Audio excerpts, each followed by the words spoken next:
Assalamualaikum warahmatullahi wabarakatuh.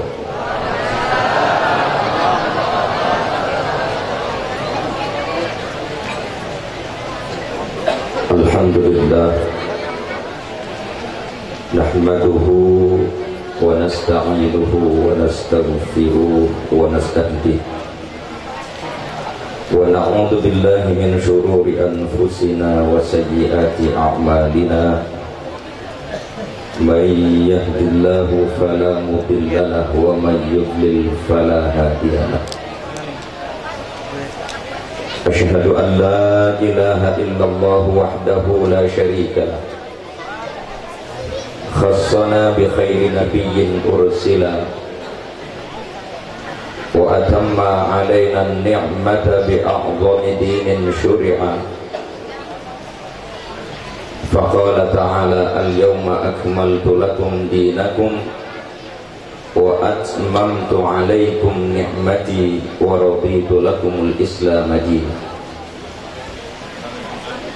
Wa ashhadu anna sayyidana wa nabiyyana Muhammadan abduhu wa rasuluh addal amanah wa nasahal ummah wa ballagar risalah wa mahaddalalah wa tarakna alal mahajjatil bayda layluha kanahariha la yazigu anha illa halik.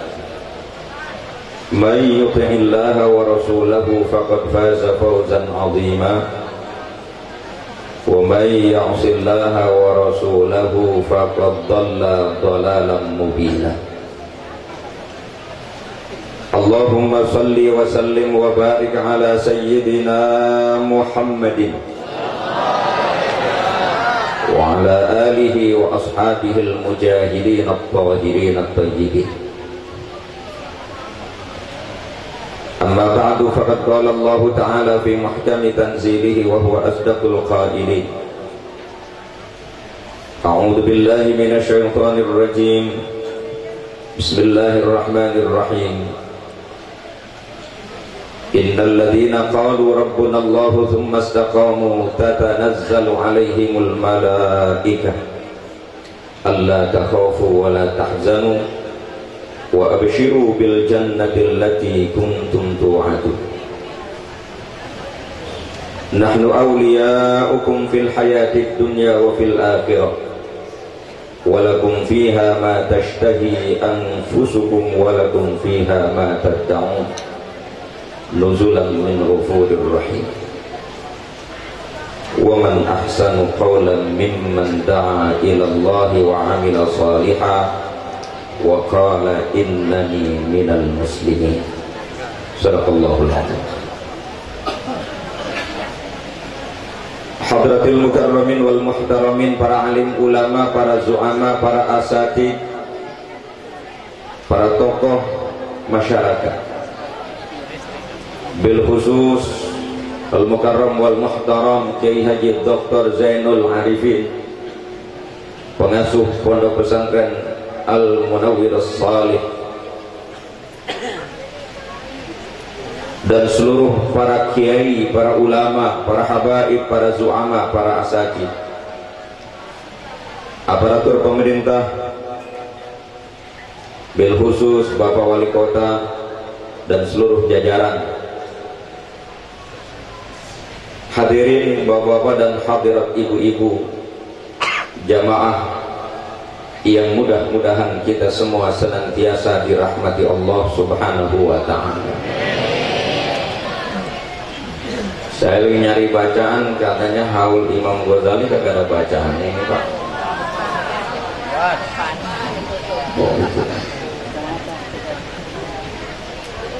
Ini kita ngomongin haul, dan saya berdiri sini untuk yang kedua kalinya. Alhamdulillah, saya mendapatkan sebuah penghormatan, dan ini penghargaan yang tak terhingga. Saya bisa bicara di depan jamaah yang begini banyak, para pencinta Rasul, para pencinta ulama, orang-orang yang cinta kebenaran dan senantiasa mencari kebenaran agar kita hidup dalam suasana yang benar, dan kita akan menghadap Allah dalam keyakinan kita yang benar. Bapak Ibu saudara-saudara sekalian, sebagai mukaddimah saya akan mengutip ayat yang tadi di akhir Qori baca. Mungkin masih ada kaitan dengan Isra Mi'raj sedikit saja, tapi saya nggak akan bahas Isra Mi'rajnya. Justru yang menarik di ayat itu ketika Allah Subhanahu wa Ta'ala mengkisahkan peristiwa fenomenal dan sangat-sangat luar biasa ini. Allah Subhanahu wa Ta'ala memperkenalkan Nabi di ayat ini dengan kalimat abdun. Subhanalladzi asra bi'abdihi. Allah tidak bilang subhanalladzi asra bi Muhammadin. Allah tidak sebut nama Nabi yang mulia. Allah pun tidak sebut di ayat ini subhanalladzi asra bi nabiyhi. Allah pun tidak sebut subhanalladzi asra bi rasulihi, pangkat dan kedudukan Nabi. Tapi Allah sebut dalam peristiwa yang luar biasa ini, Allah menyebut nama, bukan nama nabinya, bukan pangkat nabinya, tapi jati dirinya. Subhanalladzi asra bi 'abdihi. Di dalam tulisannya Sayyid Muhammad Al-Maliki, di dalam kitabnya Qul Hadhihi Sabili, beliau di situ mengutip sedikit kata bahwa Nabi Muhammad adalah manusia yang paling sempurna pangkat penghambaannya kepada Allah. Maka peristiwa yang luar biasa ini Allah tidak sebut pangkat nabinya dan kedudukan rasulnya, juga namanya yang mulia, tapi jati dirinya sebagai seorang hamba. Karena memang itu adalah idealisme pertama penciptaan manusia, untuk menjadi hamba Allah. Dan aspek ini juga yang kita diminta oleh Allah mengikuti Nabi Muhammad agar kita bisa menjadi hamba Allah yang baik. Maka orientasi ibadah dalam Islam itu bukan kita untuk menjadi nabi. Kita diperintah sholat dan puasa bukan untuk jadi rasul, tapi seluruh kewajiban-kewajiban agama yang ada ini agar kita bisa memposisikan diri kita sebagai hamba Allah. Itu posisi dan pangkat tertinggi manusia. Dalam perspektif Islam, jabatan tertinggi manusia itu bukannya raja, bukan. Raja itu pangkat manusia di dunia, sementara hidup kita ini dunia dan akhirat. Maka pangkat tertinggi manusia kedudukannya ketika manusia bisa menjadi hamba Allah. Di situ yang paling tinggi. Bukan ketika orang jadi konglomerat, menguasai konglomerasi usaha, dia menjadi orang yang paling tinggi. Tidak. Justru manusia yang paling tinggi adalah siapapun yang bisa memposisikan dirinya sebagai hamba Allah. Wa ma khalaqtul jinna wal insa illa liya'budun. Ibadah yang dimaksud adalah kullu qaulin aw fi'lin yuhibbuhu Allah wa yarda. Setiap ucapan dan perbuatan perilaku manusia yang Allah suka dan Allah redha, itu dia lakukan, maka dia akan menjadi hamba Allah. Dan itu posisi kedudukan yang paling tinggi manusia. Makanya kewajiban sholat begitu dari peristiwa luar biasa ini, kewajiban sholat yang kita lakukan sekarang, sesungguhnya kalau kita mau periksa di dalam sholat itu berkumpul seluruh sepak terjang dan perilaku manusia yang mensimbolkan bentuk penghambaan yang paling utuh. Dari mulai takbir, sebuah pengakuan, sebuah keyakinan tiada Tuhan kecuali Allah, kita keluarkan kebesaran makhluk dari diri kita. Yang ada hanya kebesaran Allah, dan kita proklamirkan dengan ucapan Allahu Akbar. Kemudian kita ikuti dengan iftitah salat kita, wajjahtu wajhiya lilladzi fataras samawati wal ard. Aku hadapkan diriku kepada pencipta langit dan bumi, zahiran wa batinan. Bukan cuma di bibir kita ucapkan itu, kita hadapkan dengan lurus. Dan kemudian kita ikrarkan inna salati wa nusuki wa mahyaya wa mamati lillah. Sesungguhnya salatku ini, ibadahku, hidup dan matiku hanya untuk Allah. Itu kan sudah sebuah ikrar penghambaan total. lebih dari sekedar sumpah setia jabatan, tapi sumpah setia kita manusia di hadapan Allah yang kita sembah itu. Lalu kemudian kalau kita perhatikan, puncak sholat itu adalah sujud. Dan sujud itu adalah posisi di mana manusia meletakkan kepalanya di tempat yang paling rendah. Mau nggak mau, kalau orang sudah mengaku muslim, dia wajib sholat. Sholatnya mesti meletakkan kepalanya di tempat yang paling rendah, yang dalam waktu bersamaan, mohon maaf, orang sini nyebutnya apa ini? Kalau kurang sopan saya mohon maaf ya, terpaksa saya ngomong apa adanya. Pada waktu bersamaan, bokong kita lebih tinggi dari kepala kita. Padahal kita tidak pernah merawat bokong melebihi perawatan kita kepada kepala. Betul? Emang ada orang Lampung sholatnya sujudnya pala sama bokong rata?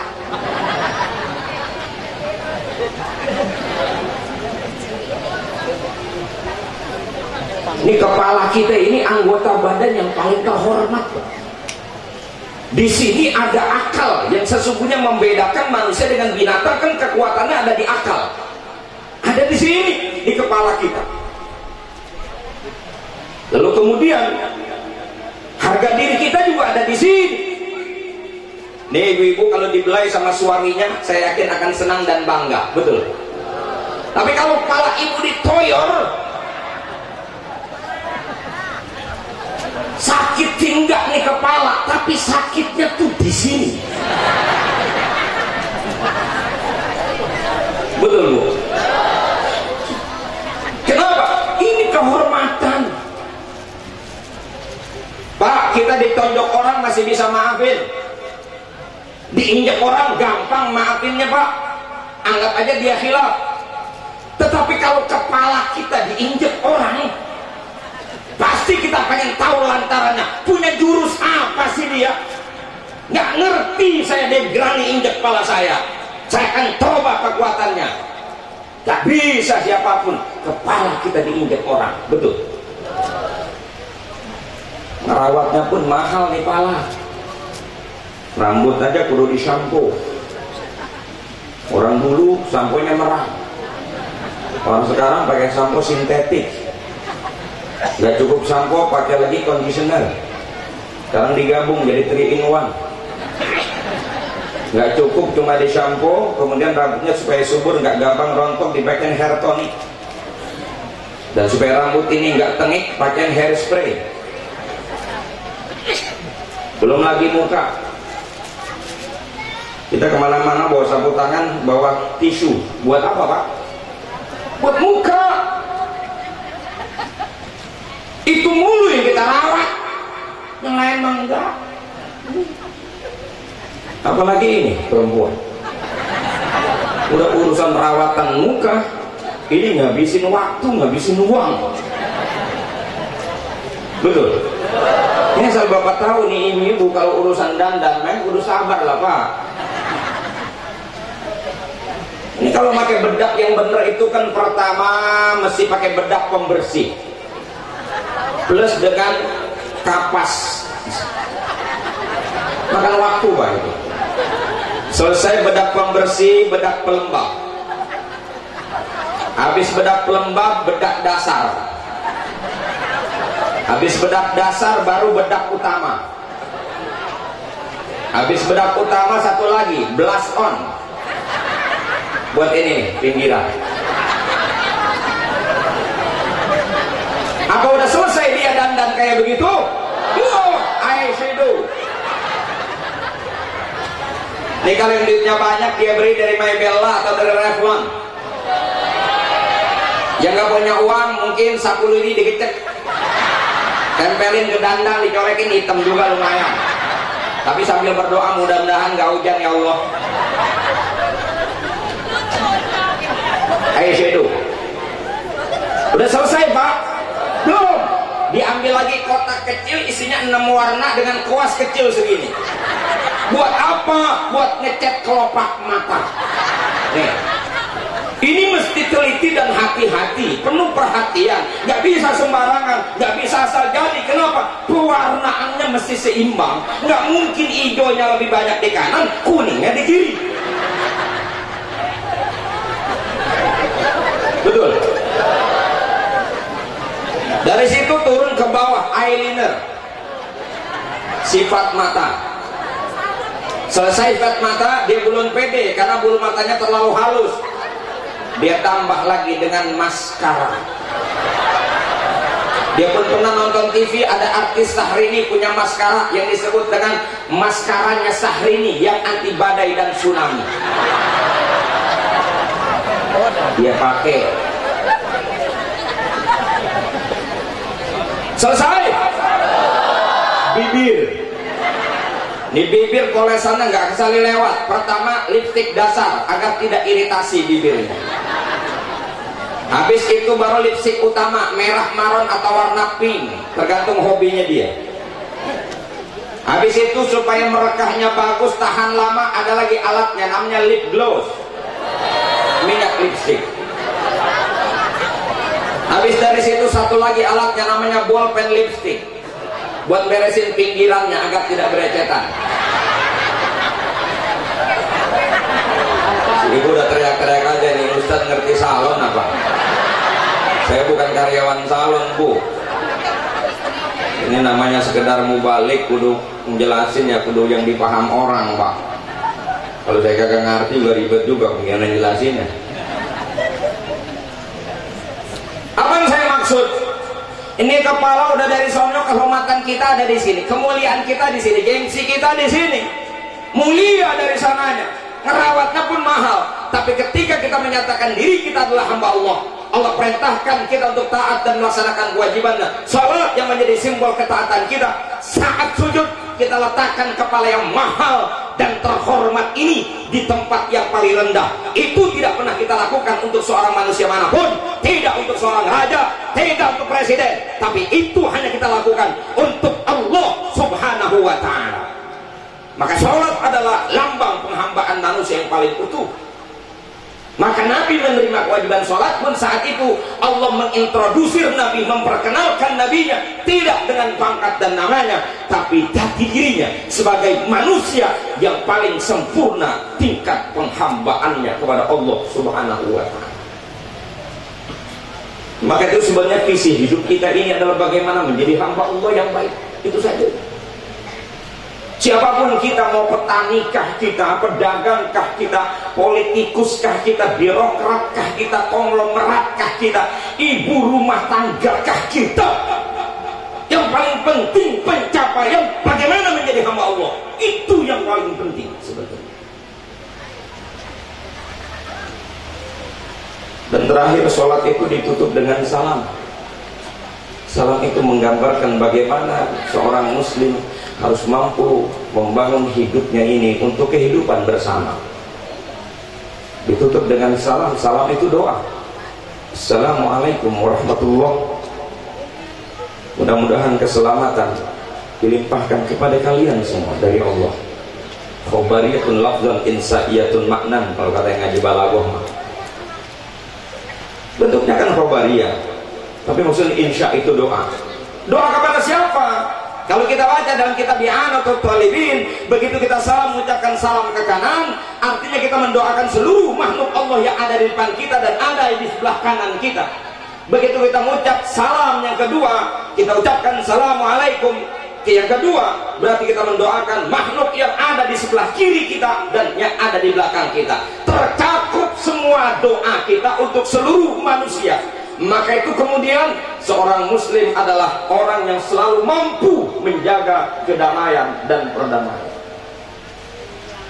Hatta walaupun Islam menjanjikan masuk surga itu akan cash tanpa dihisab bila kita mati syahid, tapi lihat bagaimana Nabi katakan, la tatamannau liqa'al adu was'alullahal afiyah. Kalian orang mukmin, jangan sekali-kali kamu mengharap ketemu musuh perang lalu mati syahid kamu masuk surga, tidak. Tapi was'alullahal afiyah, mintalah keafiatan dalam hidup ini, hidup yang normal dan baik. Dan bukan cuma sekedar minta, tapi bagaimana kita mewujudkan kehidupan yang seimbang. kehidupan yang saling berbagi, kehidupan yang saling menghantarkan manfaat, membangun kedamaian dan kasih sayang. Itu yang diajarkan dalam Islam.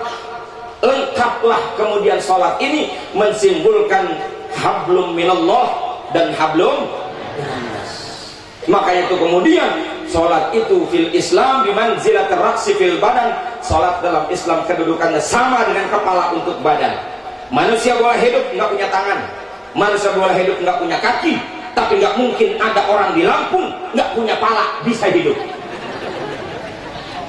Kalau bapak ibu satu saat ketemu ada manusia katanya kakinya lengkap, tangannya lengkap, tapi kemana-mana nggak ada palanya, saya pastikan pak, itu bukan manusia, itu namanya setan alias juri.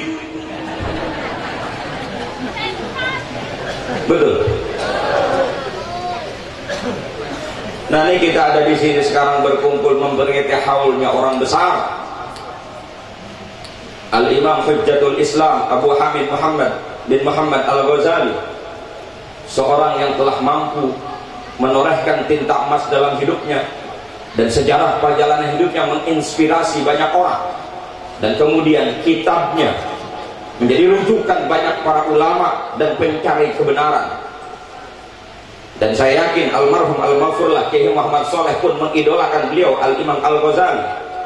Dan semua kita yang ada di sini, jangankan yang kenal dengan beliau pernah membaca biografinya, bahkan yang belum pernah baca biografinya pun, karena memang beliau selalu disebut di makom-makom yang mulia, kita pun ikut mencintai beliau.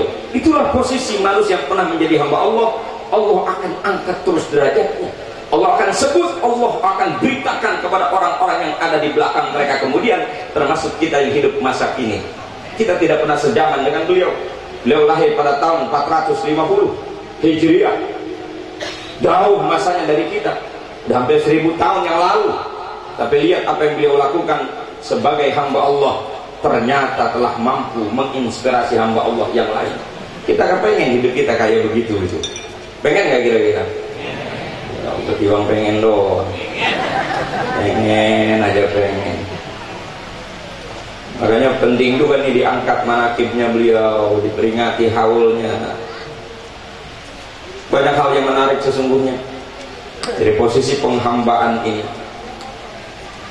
yang sampai-sampai kemudian kalau kita melihat kontribusi beliau buat kita, masuklah beliau pada kategori yang Nabi sebutkan khairun nas anfa'uhum linnas, sebaik-baik manusia orang yang paling banyak hidupnya memberikan manfaat buat orang lain. Walaupun kita nggak pernah kenal, tapi baca sirahnya, baca manakibnya, kita terinspirasi. Dari mana kita membacanya? Tadi manakibnya dibaca, Ustaz? Dibaca ya? Oh dibaca, saya nggak usah sebutin lagi. Lihat yang pertama, kita ambil beliau. Beliau bukan orang kaya, beliau bukan dari keluarga orang besar, bapaknya orang miskin, tapi bapaknya orang yang cinta ilmu dan cinta ulama. Ini yang harus pertama kita tanamkan pada diri kita. Beliau bapaknya itu pemintal kulit kambing, Al-Ghazali. Insya Allah beliau setiap kali ketemu ada ulama dengan mengajar di majlis ilmunya, mohon kepada Allah agar anaknya dijadikan orang yang seperti ini, menguasai ilmu sehingga memberikan tuntunan kepada manusia yang lain. Begitu mendengar majlis-majlis nasihat, ada ceramah, beliau pun diam di situ, ikuti pengajiannya, dan beliau berdoa mudah-mudahan anaknya bisa menjadi pembawa peringatan amar ma'ruf nahi munkar. Bukan orang kaya beliau, tapi bapaknya pencinta ulama. Dan bukan cuma sekedar mengaku cinta, tapi diikuti amaliyahnya, suluknya diikuti, perilakunya ditiru. Ini yang harus kita ambil juga, dan ini perintah Allah dalam Al-Quran. Ya ayyuhalladzina amanu taqullah wa kunu ma'as shadiqin. Wahai orang-orang yang beriman, bertakwalah kamu kepada Allah. Ini perintahnya, ittaqullah. Bertakwalah kamu, bangun terus semangat ketakwaanmu, menjalankan apa yang diperintah, menjauhkan apa yang dilarang, terus upayakan, maksimalkan terus. Dan karena Allah tahu ketakwaan itu fluktuatif, naik turun Pak. Yang namanya ketakwaan orang itu naik turun tergantung situasi dan kondisi. Termasuk kalau lagi begini, alhamdulillah nih lagi ngaji begini kayak orang benar semua kita. Kadang-kadang di luar pengajian suka lalai, betul. Maka itu Allah jaga agar kita tidak lalai, mampu menjaga situasi dan iklimnya harus tercipta. Maka Allah bilang, wa kunu ma'as-sadiqin. Ilzamu anfusakum, lazimkan dirimu untuk senantiasa bersama orang-orang yang benar. Yang benar iman mereka, yang benar agama mereka, yang benar penghambaan mereka. Siapa mereka? Seolah Allah sendiri yang menafsirkan. Di ayat lain Allah katakan, siapa yang dimaksud dengan as-sadiqin? Allah yang bilang, innamal mu'minuna alladzina amanu billahi wa rasulihi thumma lam yartabu wa jahadu bi amwalihim wa anfusihim fi sabilillah ulaika humus shadiqun. Orang yang harus kita gauli, yang diri kita harus selalu dekat itu adalah mereka, orang-orang yang dikatakan orang beriman, mereka yang mengimani Allah dan Rasulnya, tidak ada keraguan sedikit pun dalam diri mereka. Lalu mereka mau berjuang di jalan Allah, berkorban di jalan Allah, bersungguh-sungguh di jalan Allah dengan harta dan jiwa raga mereka. Mereka itulah orang-orang yang benar iman mereka. Allah perintah kita dekat dengan mereka itu. Secara spesifik yang dimaksud mereka adalah al-ulama, yang masuk kategori al-ulama warathatul anbiya, para ulama-ulama yang membawa ilmunya untuk mencerahkan umat, ulama-ulama yang tahu posisinya bertanggung jawab terhadap umat, ulama-ulama yang berani berkorban di jalan Allah, mengorbankan jiwa, raga dan harta mereka. Allah perintah kita bergaul dengan orang-orang semacam ini, bukan dengan artis, bro. Ini ada orang senang bergaul sama artis. Anak muda di kamarnya ada foto artis, bahkan foto pemain bola. Bangga betul masang foto Ronaldo. Ketemu belum pernah, kenal juga enggak, di alam juga enggak, dipasang. Ya, anak muda di kamarnya masang foto ustaz. Betul. Masya Allah. Mohon maaf kalau sini ada artis, bukan ikutan kita itu. Kalau mau pengen bener ikutan kita ulama, orang alim yang saleh, yang mengamalkan ilmunya, yang berani berjuang berkorban di jalan, tuh yang kita ikuti. Yang fikirnya fikir akhirat, korbannya untuk umat, untuk menyelamatkan kita dari fitnah dunia. Itu yang kita ikuti. Ini kalau ceramah ini boleh mengepak-ngepak kemana-mana, ini saya agak ngacak-ngacak dikit ini karena memang masih ada kori satu lagi ini. Saya boleh lama.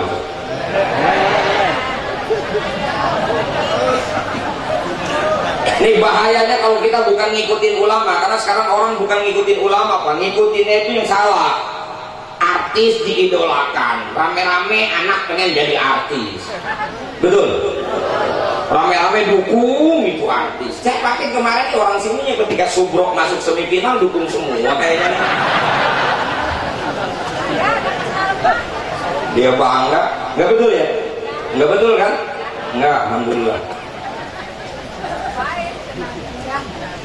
Ulama yang kalau kita salah kita bisa diingatkan, kalau kita lupa kita bisa diingatkan, kalau kita nggak tahu kita bisa nanya. Itu yang harus kita jadikan sahib kedekatan kita dengan beliau, dengan para ulama.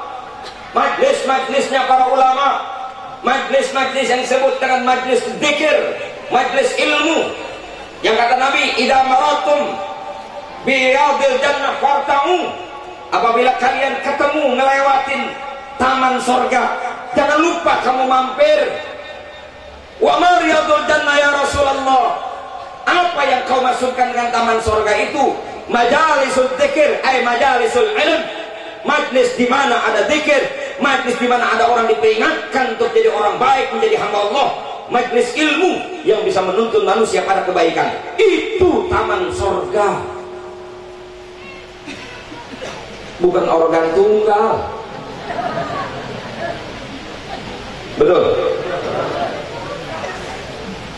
Kalau yang itu malah sebaliknya, itu justru yang menjadi sebab kesusahan-kesusahan kita sekarang, Pak. Ngerasain kesusahan nggak sekarang ini? Ada yang ngerasain kesusahan nggak dalam hidup dunia ini sekarang? Sebenarnya kesusahan kita dari situ munculnya. Saya nggak bilang artis, Pak, yang biang keroknya, bukan. Kita juga yang salah. Salah satunya, termasuk ulama juga. Anda penyebabnya gara-gara ulama juga. Cuman ulama yang ulama yang brengsek. Loh, emang ada tak ulama brengsek? Ada. Nggak usah dalam-dalam ngajinya. Buka kitabnya Imam Ghazali, Ihya Ulumuddin. Masih di bab awal tentang bab ilmu. Dia mengutip kalimat, indah sekali kalimatnya. Idza ra'aitumul 'alim yughshil umara fa'lamu annahu lissun. Apabila kamu melihat ada orang alim yang deketin pemerintah, tarik muka, mudahana, ngintilin, fa'lamu, ketahuilah, annahu lissun, bahwa itu adalah rampok.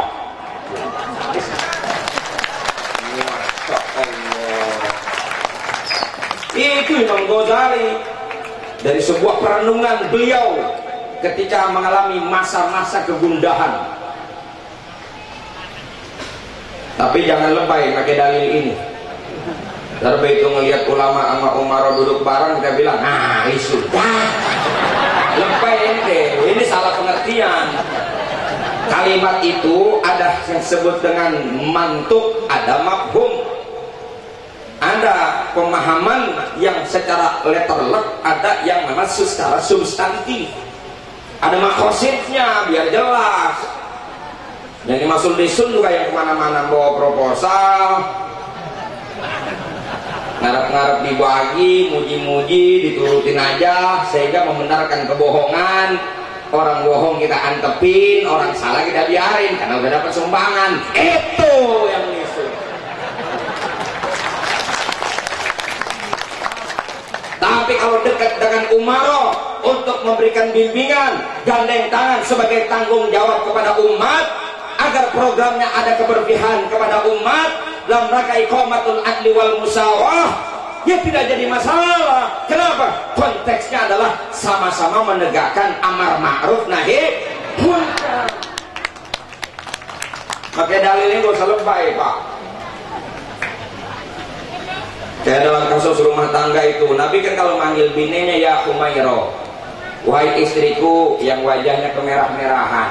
Kita mau niru Nabi, lalu bilang sama bini kita, wahai istriku yang wajahnya kemerah-merahan, istrinya hitam. Ya gak ketemu, Pak. Lebay itu makin. Betul.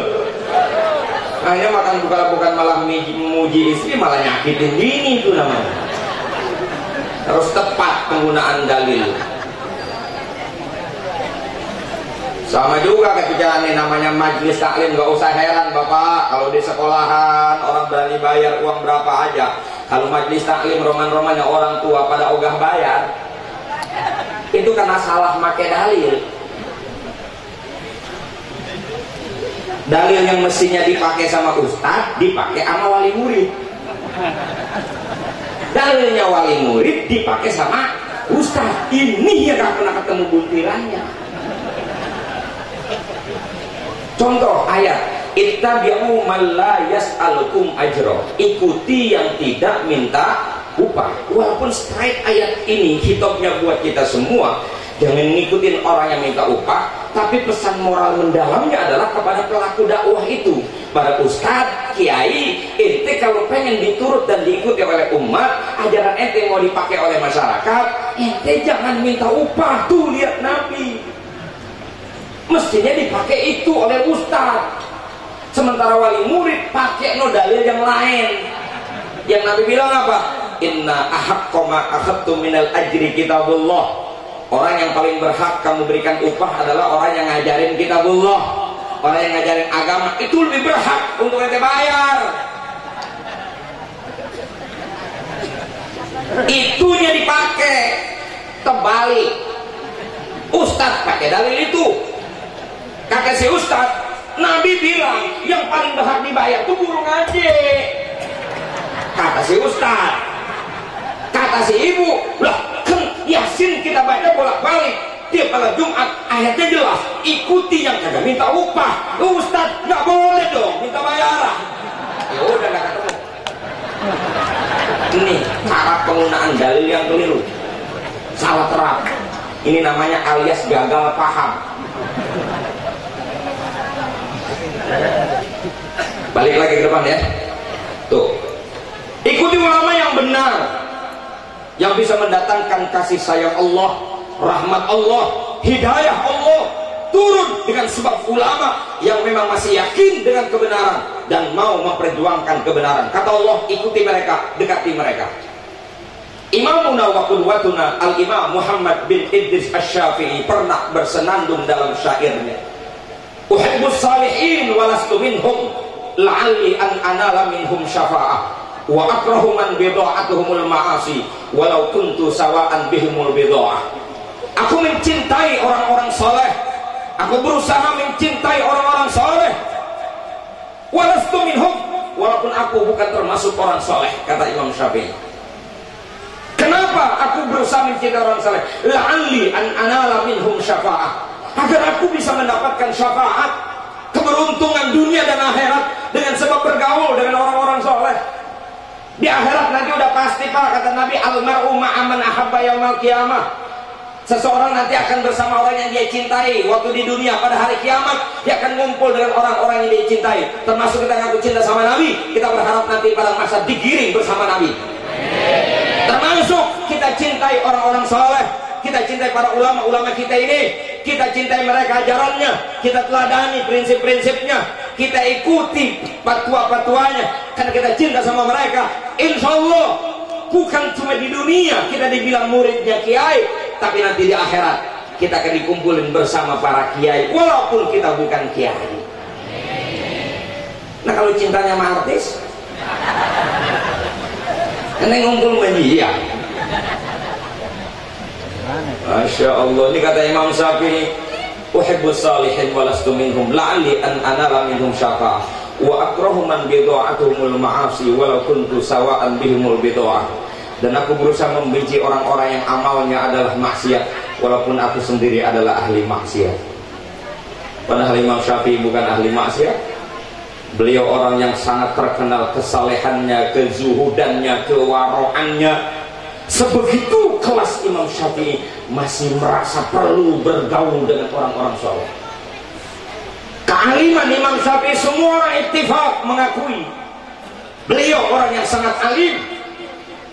7 tahun sudah hafal Quran, 9 tahun sudah hafal kitab Muwatta, umur 14 tahun sudah duduk di Makkah sebagai mufti di kota Makkah, yang para ulama saat itu ngaji dan bertanya hukum kepada Imam Syafi'i, belum putus hukum kalau Imam Syafi'i belum menjawab. Begitu alimnya Imam Syafi'i. Tapi lihat beliau mengatakan, saya masih perlu bergaul dengan orang-orang soleh. Ibang jadi guru ngaji aja orang mau nengger sendiri ya. Sorry bro, gak usah merasa gede. Tuh Imam Syafi'i kayak begitu. Begitu merendahnya Imam Syafi'i. Beliau gak kenal yang namanya maksiat, tapi beliau mengatakan aku ahli maksiat.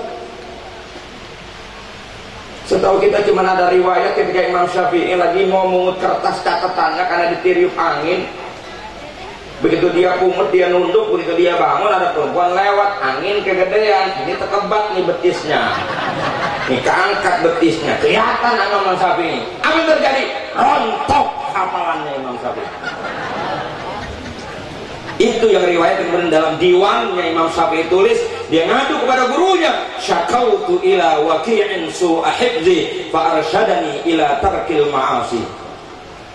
Insyaallah. Itu baru betis kayak angin Pak, nggak sengaja. Kita ini bukan lagi ini, udah semuanya kelihatan. Tanjakan, turunan, tikungan, munjungan, cedokannya kelihatan semua. Wajar aja kalau kemudian otak kita pada deras mulu ini. Berat dikasih ilmunya, betul. Makanya Imam Syafi'i katakan sebegitunya, beliau masih perlu bergaul dengan orang alim, dengan orang saleh. Muridnya nggak tinggal diam, begitu syair ini keluar, muridnya menjawab. Imam Ahmad bin Hanbal, tuhibbus shalihin wa anta minhum. Engkau cinta orang soleh dan memang engkau termasuk orang soleh, wahai guru. Muridnya jawab, indah banget Pak itu. Ya Allah, sekelas Imam Syafi'i. Siapa kita Pak? Benci sama ulama, jauh dari ulama. Siap-siap. Al-ulama surujul ummah. Ulama itu pelitanya umat. Sekecil apapun pelita itu, di tengah gelapan akan membawa manfaat buat kita. Kita tahu kemana jalan keluar ketika kita punya masalah. Betul. Siapapun di dalam gua butuh pelita. Ini ibarat hidup kita sekarang ini sudah berada dalam kegelapan fitnah akhir zaman kita sekarang ini. Akan semakin sulit kita keluar dari persoalan-persoalan hidup kalau pada akhirnya kita menjauhi ini agama yang dimulai dengan menjauhi diri dari orang-orang yang membawa amanat agama, yaitu para ulama. Saya dakwah kemana-mana, saya teriak ini terus, saya sampaikan ini terus. Karena transformasi budaya telah menyebabkan pelemahan peran para ulama di tengah-tengah kehidupan hari ini. Lihat dulu, orang mau lahir aja ke rumah ulama, minta ditiup, minta air, betul. Mau nanam padi ke rumah ulama, minta ditanya hari apa yang bagus, betul. Mau pesta perkawinan istri anaknya, dia tanya sama ustaz. Mau nyunatin anaknya, tanya sama kiai kapan sempetnya. Ini hari orang mau nyunatin, mengawinin, bukan nanya ustaz kapan sempetnya. Yang ditanya pimpinan organ tunggal kapan bisa. Ustaz nanti sore aja, asal acara mau selamatan mau dimulai, ustaz baru diundang dulu. Belakangan ustaz. Ya Allah, ulama dijauhin. Tapi saya juga melakukan otokritik ini. Saya tidak ngaku diri saya ulama, tapi memang ini fakta yang harus kita buka juga. Para kiai, para ustaz harus berani melihat kenyataan ini Pak. Kadang-kadang kita menceramahkan para ustaz, para kiai udah yakin atau mana megang kunci sorga, padahal kita lagi bingung kan sorga apa kagak kita.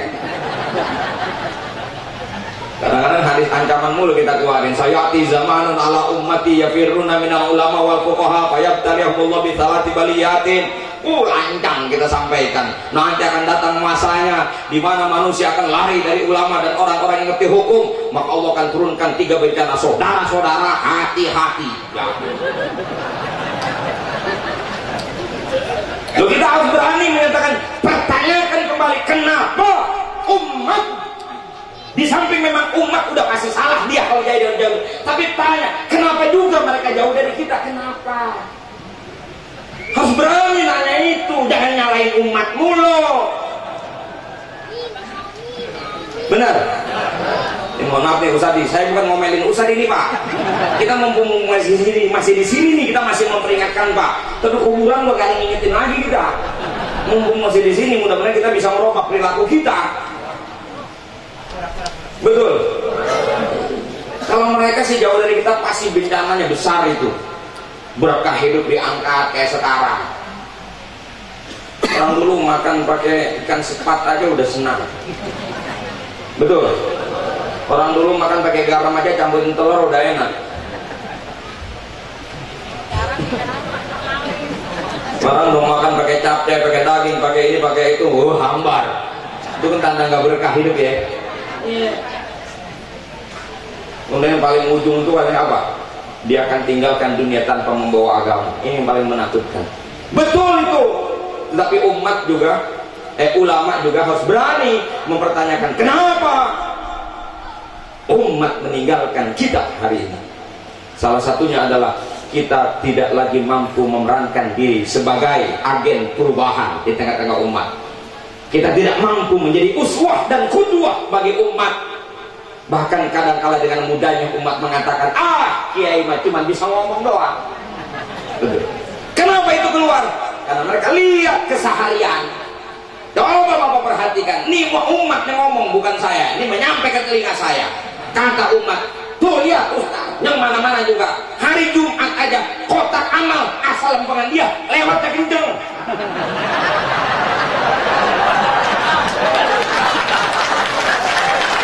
Ini para ustaz, para kiai, jangan dianggap itu nggak dilihat sama umat, Pak. Kita nyuruh orang sedekah, kita nyuruh orang beramal, berinfak, tapi itu kotak amal kalau lempengan ustaz lewatnya kenceng. Umat lihat. Maka kata umat, ustaz mah ngomong doang. Siapa mau disalahin kalau kayak begini? Ini terpaksa ini saya buka ini Pak. Betul. Belum lagi Idul Adha disampaikan dalil, lantang sekali Ustaz sampaikan dalil. Man kanat lahu sa'atun wa lam yudhi fala yaqurbanna musallana. Siapa orang yang punya keluasan rezeki tapi dia tidak berkorban, maka jangan dekat-dekat tempat sholat kami. Saudara-saudara, ya kan begitu. Prakteknya ternyata umat memperhatikan dari tahun ke tahun, si Ustaz belum pernah ngorban, cuman motongin korban orang doang.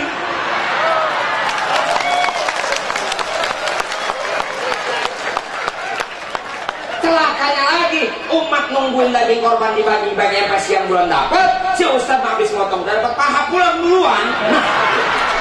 Dendam rupanya nih umat lihat Ustaz kayak begini.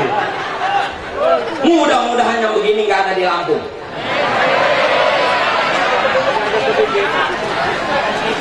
Loh, ini otokritik Pak. Imam Ghazali itu melakukan perenungan itu. Kenapa? Dia risau. Dalam satu kali dia katakan 9 tahun, ada yang bilang 10 tahun. 9 tahun kalau ngitungnya pakai kalender Masehi, 10 tahun kalau ngitungnya pakai kalender Hijriah. Beliau risau. Ini agama, kata beliau, nggak cukup hanya dibicarakan, diperdebatkan. Kebenaran dan hakikat tidak bisa kita bicarakan dan kita diskusikan dengan perdebatan. Sama seperti arak itu mabuk, dia mabuk kalau diminum. Kalau cuma disebut sampai budek nggak bakalan mabuk itu arak. Betul.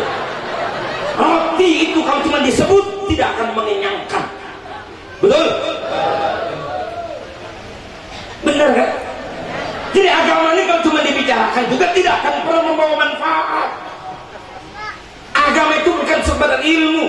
Agama adalah amal. Agama adalah perilaku. Maka di konteks ini Nabi menyatakan innama bu'ithu liutammima makarimal akhlak. Agama itu perilaku. Aku diutus oleh Allah untuk menyampaikan akhlak yang mulia, membentuk karakter perilaku manusia yang idealnya menjadi hamba Allah.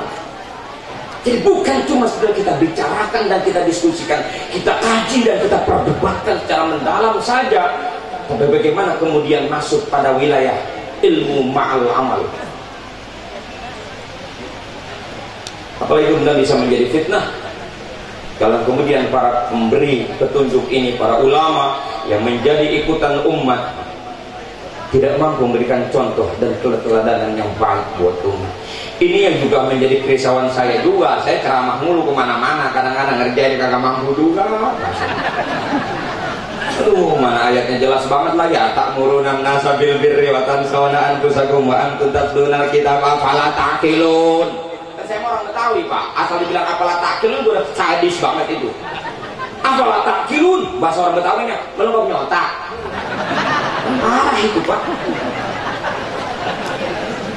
Itu Quran diterjemahkan pakai bahasa-bahasa bisa kacau ketika kita Betawi, apalagi ngaji Quran pakai langgam Jawa. Diterjemahin pakai bahasa Betawi aja kacau. Wih, Pak, Masya Allah. Ada tanggung jawab ilmiah, ada tanggung jawab amaliyah. Tanggung jawab amaliyahnya ulama itu Nabi bilang al ulama warasatul anbiya. Mampukah kita kemudian menjadi agen buat umat, membawa mereka pada perubahan-perubahan positif, bukan malah seperti sekarang terjadi, malah kemudian bukan perubahan positif yang makin muncul, tapi perubahan-perubahan yang lebih membawa kepada kerusakan-kerusakan yang semakin sulit nampaknya untuk kita hadapi. Dari mana munculnya itu? Nih, kalau kajian mendalam dalam kitab Tirmizi ada riwayat itu. Fi hadhil ummah khasfun wa maskhun wa qadfun. Ini di tengah-tengah umat ini, kata Nabi, nanti akan terjadi apa yang disebut dengan khasfun. Apa itu khasfun? Penenggelaman bumi. Bumi akan ditenggelamkan oleh Allah. Ini yang oleh orang sekarang disebut dengan fenomena global warming, Pak. Pemanasan global. Akibat perilaku manusia tidak bersahabat dengan alam, tidak mampu menjaga ekosistem, sehingga terjadi kerusakan di mana-mana. Yang akibatnya adalah pemanasan global yang terjadi sehingga iklim berubah menjadi sangat ekstrim. Bahkan gletser di kutub sudah mencair sehingga naiknya air permukaan air laut, yang bumi semakin hari semakin rendah. Pulau Jawa itu, kata para ahli, setiap tahun turun dari permukaan laut 1 sampai 1,5 cm. Nah, kalau ini kalkulasinya benar, 20 tahun udah kayak apa coba?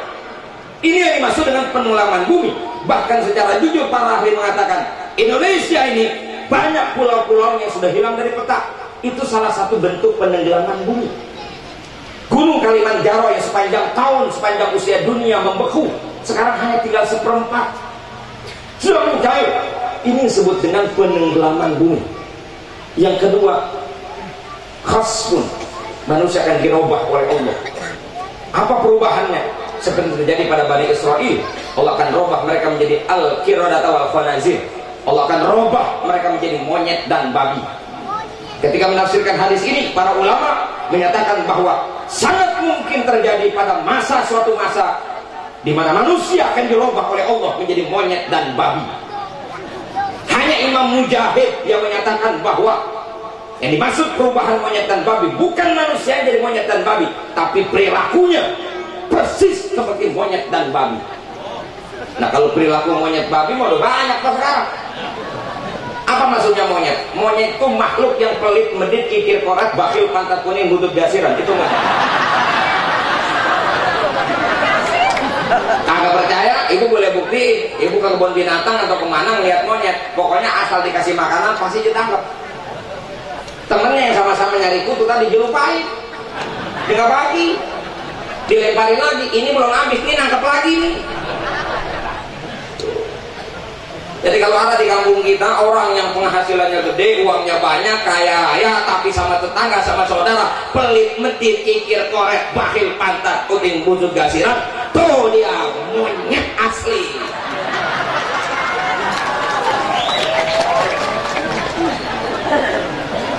Wajahnya mau ganteng.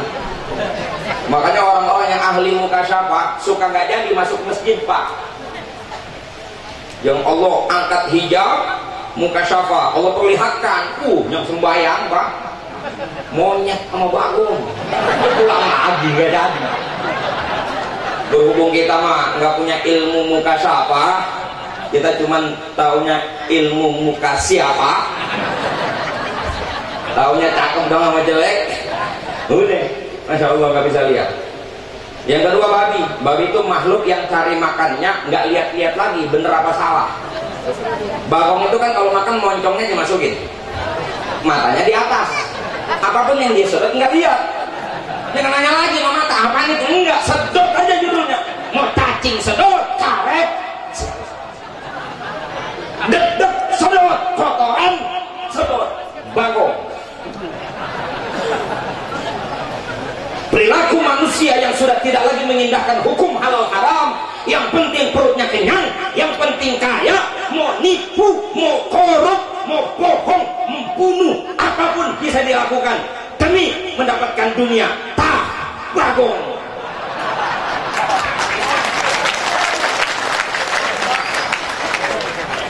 Udah ada.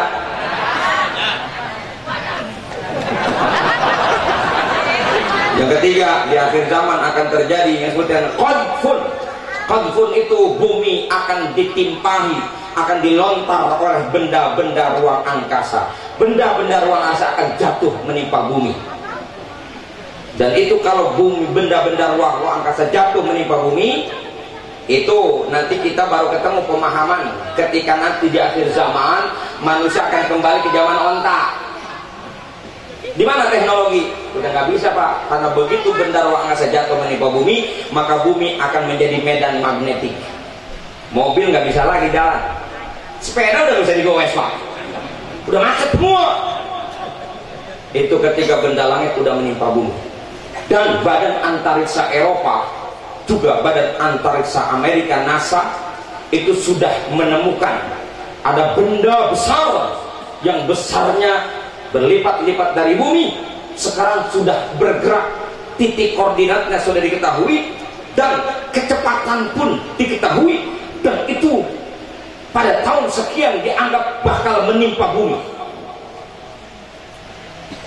Ilmu mengatakan jangankan ini benda menimpa bumi, terjadi gesekan dengan atmosfer bumi saja, gelombang panasnya akan membunuh 1/4 penduduk bumi. Maka dia sungguh-sungguh bagaimana cara menghentikan benda jangan sampai jatuh menimpa bumi. Caranya bagaimana? Dibentuk tim ahli, ahli pengoboran dan ahli pengoboman, bergabung satu tim. Tujuannya apa? Dibor itu benda, dimasukin bom yang kekuatnya 1000 kali dari bom Hiroshima dan Nagasaki. Targetnya adalah sebelum menyentuh bumi dia udah meledak di atas, itu targetnya. Dan alhamdulillah misi ini berhasil. Tidak jadi itu benda menimpa bumi. Itu ada di dalam film Armageddon yang dibintangi oleh Bruce Willis. Itu RCTI udah 3 kali tayang, Indosiar baru 2 kali.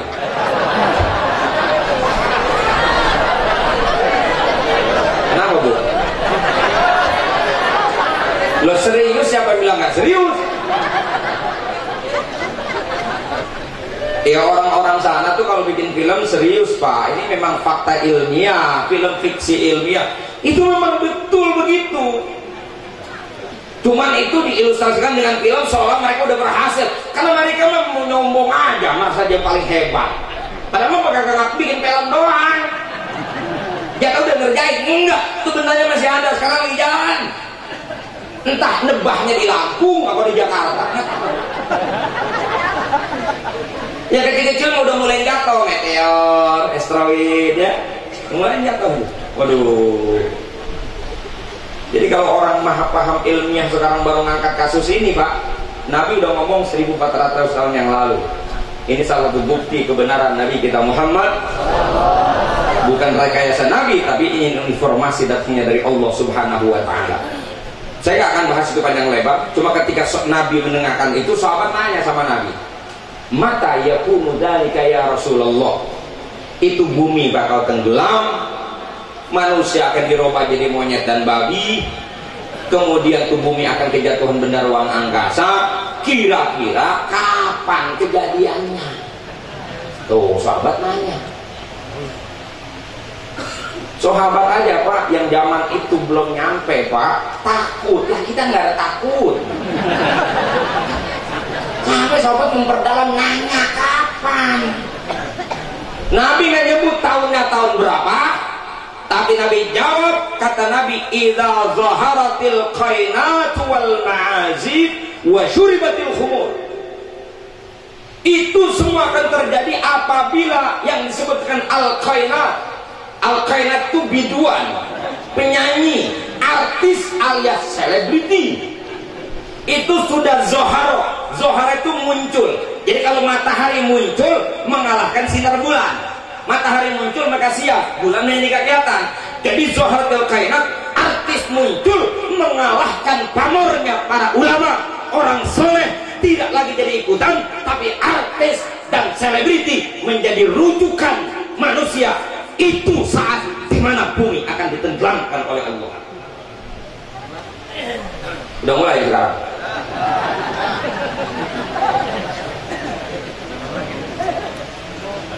Tidak mengidolakan orang soleh, malah artis diidola.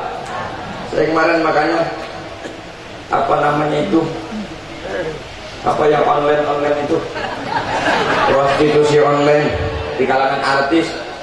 mengatakan waduh seolah-olah artis itu manusia sempurna. Ya Pak, yang namanya dunia esek-esek di kalangan artis bukan baru sekarang, itu emang udah kerja. Apa yang aneh? Gak ada yang aneh kalau Bapak tahu. Kita aja banyak kagak tahu, kita jadi idola. Seliru bu dirubah tuh anaknya, jangan karena berebut jadi artis, jadi ustazah gitu. Betul? Kan kalau anak ibu jadi ustazah mah ibunya kagak bisa ngaji juga, insya Allah dengan sebab anaknya jadi ustazah Allah muliakan anak ibu, pembela agama, Allah cinta, Allah kasih nanti syafaat kepada anak ibu untuk nyelamatin ibu. Amin doang sih.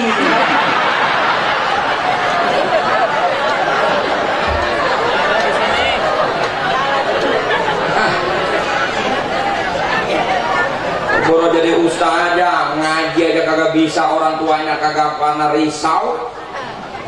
Padahal itu ntar kalau mati juga kan, ya Bu ya. Emang ibu bisa bangga kalau anaknya nggak bisa ngaji, ibu mati. Anak ibu jadi artis, bangga sama orang kampung. Jangankan ibu, yang anak tetangganya aja juga yang bukan nggak tahu apa-apa, pasang-pasang foto bangga.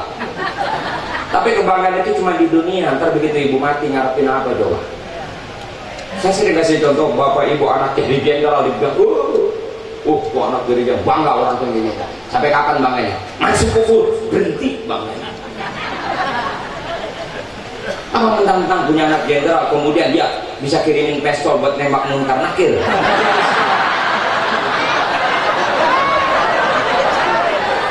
Apalagi yang bisanya sinetron, masa ibunya disandiwarai? Jadi artis masa di kuburan dia nyanyi. Jangan dibilang belum jadi, sekarang ini ada orang di kuburan. Ini di Jakarta, anaknya sekolah di Jerman Pak, orang tuanya mati, nggak keburu dia pulang, dikuburin, dia datang ziarah ke situ. Habib Fahmi lagi ziarah juga di situ, beliau cerita sama saya. Ya habis ziarah dia dengerin ada orang baca Quran enak bener. Dari mana sini? Oh anak muda langsung. Gak pakai peci, nggak apa Pak. Lagi bersimpuh depan kuburan, enak buat baca Quran. Diparahin, dideketin. Tunggu selesai. Ternyata begitu selesai, HP.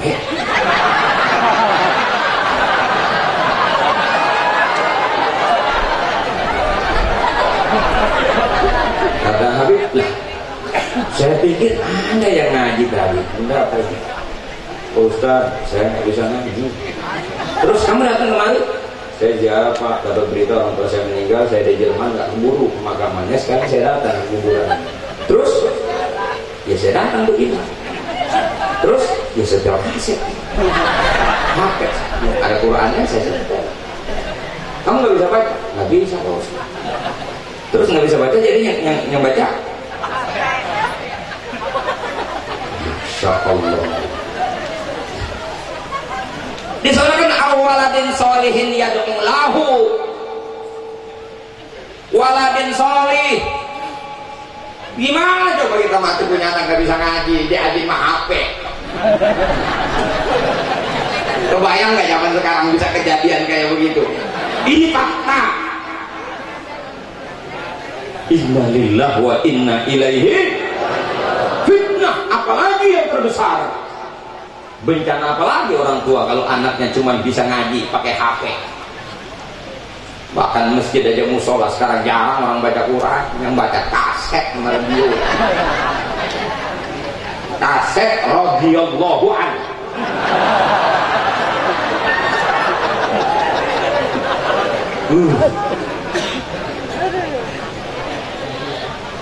Atau apapun profesinya lah, mau artis, mau apa, mau kerja apa. Tapi kalau dia memang mampu menjaga perannya sebagai seorang muslim, lalu kemudian memainkan peran itu menjadi hamba Allah yang baik, mengajak orang kepada kebaikan, insya Allah benar. Insya Allah benar. Kan gak ada salahnya kalau kemudian artis turun di dunia dakwah. karena dia udah punya pamor, tinggalkan keartisannya. Sekarang dia kemudian mendakwahkan dirinya dan mengajak orang ke jalan yang benar. Dia bilangin, gak enak loh jadi artis, kan asik jadinya. Kalau yang ngomong begitu kan artis yang ngomong kan enak. Kalau saya kan yang ngomong, orang bilang lu belum tahu aja enaknya jadi artis. Pejabat jadi dai enak, semua kita memang harus dakwah. Mainkan peranan kita sebagai hamba Allah. Itu tadi, apabila al-qainat sudah muncul, wal ma'azi, alat-alat musik, kemudian wasyuribatil khumur, khamar sudah menjadi minuman yang lumrah, tidak lagi pakai tedeng-tedeng alim, dan tidak lagi menjadi aib. Bahkan orang sudah rame-rame mengkonsumsi secara terbuka, dan bahkan ada yang tidak lagi mengharamkan itu. Maka fitnah ini akan terjadi semua. Maka keberpihakan kita sekarang ini meluruskan kembali, menata kembali bagaimana peranan kita, sudahkah kita jalankan itu. Allah menjanjikan buat kita, saat kita mampu menjalankan tugas kita sebagai hamba-hambanya, maka Allah akan mengurus semua urusan kita. Itu pasti, janji Allah itu. Bahkan kalau tadi ayat yang pertama saya baca, innal ladzina qalu rabbunallahu tsumma istaqamu tatanazzalu alaihimul malaikatu alla takhafu wa la tahzanu. Kita tuh nggak perlu lagi takut dengan kematian segala macam. Dunia akan kita tinggalkan semua, tinggal kita mempertaruhkan peran kita masing-masing sekarang ini. Sekelas Imam Ghazali, beliau telah mencapai pangkat kemuliaan yang luar biasa. Dari Tus dia ke Naisabur, memperdalam ilmu pengetahuan, hampir semua bidang ilmu dikuasai oleh beliau. Kemudian beliau pindah atas restu gurunya ke Baghdad, dan di sana dia bertemu dengan pejabat tinggi negara, Nizamul Muluk dari Bani Saljuk pada zaman pemerintahan Daulah Abbasiyah. Dan Nizam ini adalah orang yang sangat cinta ilmu pengetahuan. Dia bikin universitas, berdiri generasi-generasi Islam. Di situ berkumpul para ilmuwan, dan Imam Ghazali menunjukkan kapasitas sebagai seorang ulama mumpuni dalam bidang ilmu pengetahuan, yang membuat Nizamul Muluk menjadi sangat terkagum-kagum. Dan beliau minta Imam Ghazali menjadi pengajar di madrasah itu, menjadi pengajar utama. Luar biasa, semua beliau dapatkan kemuliaan. Semua orang tahu kehebatan beliau, kemuliaan beliau, sehingga urusan dunia datang bertubi-tubi. Tapi pada akhirnya terjadi perang batin yang luar biasa, gejolak dalam diri. Apa yang dia cari berupa ketenangan hidup, kebahagiaan, tidak ditemukan. Sebegitunya kelas Imam Ghazali, Pak. Itu yang disebut dengan kerisauan beliau pada akhirnya untuk meluruskan kembali jalan hidupnya melalui sebuah pencarian yang cukup lama. Beliau sampai jatuh sakit, bahkan sudah tidak lagi mau bicara. Hanya dulu dia ahli debat, dia mendalami segala ilmu pengetahuan, dia mencari jalan menuju Allah untuk mendapatkan yakin dan itmi'nanun nafs, ketenangan jiwa. Pada akhirnya kita temukan karya beliau, itulah hasil perjalanan beliau. Dan di dalam kitab beliau ini bisa menjadi pegangan para ulama. Dan kita orang awam yang nggak baca kitab beliau cukup ngikut perilakunya para ulama. Tercerahkan ulama. Makanya kita ngaji di kitab apa aja, ulama belakangan selalu mengatakan, apabila Anda ingin mendalami persoalan ini, falyuraji' kitab Ihya Ulumuddin. Al-Habib Abdullah bin Alwi Al-Haddad di dalam kitab-kitabnya selalu begitu bilang, baik di dalam Nasaihud Diniyah maupun di dalam kitab Ad-Da'watut Tammah, beliau selalu menyajikan semua perkara-perkara. Kalau pengen mendalam rujukannya, kembali kepada kitab yang ditulis oleh Imam Ghazali. Begitu hebat peranan beliau. Dan mudah-mudahan kita kumpul haul kali ini, kita bisa mengambil iktibas itu, setidaknya semangatnya. Buat orang-orang miskin, tidak menutup kemungkinan Imam Ghazali orang miskin, anaknya bisa jadi alim, betul. Apalagi di kampung sini, di wilayah sini, yang namanya belajar sudah nggak bayar awal ya kan? Kalau sampai masih geblek juga tuh anak, udah kebangetan dah. Betul? Iya. Dan didik anak bukan niatnya cari dunia. Kalau nyari dunia tetap aja akan tersesat juga. Lihat Imam Ghazali udah dapat dunia semua, dia gelisah malah, kemudian dia tinggalin itu dunia. Dia malah tinggal di menara masjid, nggak turun-turun 2 tahun, tinggalin kemewahan dan nama besar. Dia suluk, dia melakukan perenungan diri, inqita ila rabbih. Luar biasa.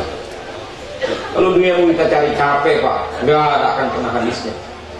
Awalnya Imam Ghazali ketika terlepas dari didikan orang yang mendapatkan wasiat bapaknya karena bapaknya sudah meninggal, dititipin kepada teman bapaknya, hartanya ada sedikit tapi keburu habis. Kemudian Imam Ghazali ketika di sekolah yang gratis di sana, tujuannya supaya bisa numpang makan. Coba, hadis gak? Belajar tapi sekedar buat numpang makan, mumpung gratis. Tapi beliau belajar nggak dapat susah banget sama hafalannya. Itu kalimatnya keluar. Talabnal ilma li ghairillah fa'aba illa ayyakuna lillah. Kami mencari ilmu bukan karena Allah, tetapi ternyata nggak mau itu ilmu kecuali kita dapatkan hanya karena Allah. Baru kemudian diluruskan niatnya. Mencari ilmu itu niatnya adalah karena Allah. Siapa orang mencari ilmu bukan karena Allah, man ta'allama al-ilma mimma yubtagha bihi wajhullah. Siapa orang yang mencari ilmu yang mestinya ilmu itu dicari karena Allah, la yata'allamuha illa, dia tidak mencarinya illa liyusiba bihi aradan minad dunya, kecuali dia ingin mendapatkan materi duniawi, maka lam yajid arfal jannah yaumal qiyamah, dia tidak akan mendapatkan wanginya surga pada hari kiamat. Kalau ilmu yang lain gak ada urusan, tapi kalau ilmu agama semuanya harus karena Allah. Siapa saja. Bahkan di sana disebutkan dalam kitabnya Imam Ghazali itu, man ta'allamal ilma, siapa orang yang mencari ilmu, liubahiya bihil ulama, agar dia berbangga-bangga di hadapan para ulama lain bahwa dia paling hebat, paling top, paling ngerti, paling tinggi. Au yumariya bihas sufaha, atau dia ingin mempermainkan orang-orang bodoh. Au liyasrifa bihi wajhun nas, atau agar orang memandang dia fahuwa finnar, maka dia akan berada di dalam api neraka. Ini pesan buat kita semua, para pemangku ilmu pengetahuan, para pemangku dakwah, para pemangku ilmunya Allah, agar kita bisa menjadi pencerah bagi umat. Kekuatan kita ada di dalam keikhlasan dan kebersihan hati. Bila salah langkah kita, maka boleh jadi umat yang kita tuntun pun bakal salah. Dan bahayanya kalau kita nuntunnya salah dan bahkan perilaku yang salah itu diikuti oleh orang, maka kita mati, dosa kita tidak mati, kita mendapatkan tiap hari ATM dosa dari masyarakat. Karena mereka berbuat dosa gara-gara kita. Na'udzubillah, tsumma na'udzubillah. Paham begitu ya? Paham begitu? Ya, kita niatkan sama-sama. Kita tidak ingin mengajari orang lain. Saya pun ngomong begini bukan untuk memberikan ilmu pada orang lain, tapi di majlis yang mulia ini kita sama-sama mengambil pelajaran, iktibas dengan suluknya Imam Ghazali, agar kita semua kita niatkan lillahi ta'ala, agar Allah berikan manfaat buat kita dunia dan akhirat. Terima kasih, mohon maaf. Wassalamualaikum warahmatullahi wabarakatuh.